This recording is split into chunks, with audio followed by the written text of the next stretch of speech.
My name's Mo. I'm a doctor that works here out in Perth in Australia. I was actually born in Mecca in Saudi Arabia. I am the son to Palestinian refugees. My father was actually born in Gaza, and my mother was born and raised in Jordan. Both are Palestinian.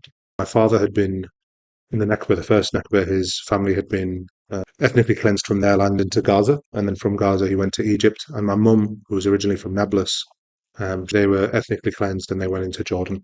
So that's where my parents are from. Interesting story, actually, how they met. And I always feel it's a very Palestinian story how they met because my father, before they went to Egypt, they actually went to Jordan. They were refugees in Jordan. And he used to go to school in a refugee camp in Jordan. And at the time, he used to walk about 3 kilometers through the desert with his brothers and sisters to get to this tent school. And they used to stop off at my grandma's house, my grandma, my mother's mother, grandma. And she was from the same tribe as my dad. So not closely related, but from the same tribe. But they used to stop at her house to get water. So she used to give them water. And my dad had never seen my mother before and had never met her before. But you fast forward 20 years later, and my father had become a doctor. And this was the first doctor from his entire family to ever become a doctor because, they'd come from absolute poverty, didn't own a pair of shoes till he was 15 years old.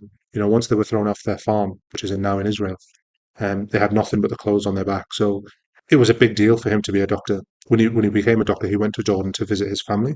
He went to go see my grandma out of respect because he used to remember that she used to give him water when he used to go to school. When he went into the house, say hello, that's where he saw my mother. And that's how we met my mother. And I just think it's a very Palestinian story. They met essentially through refugee camps, cross borders, and yet two Palestinians from, one group in Egypt, one group in Jordan, and then they met each other. It's a very Palestinian love story.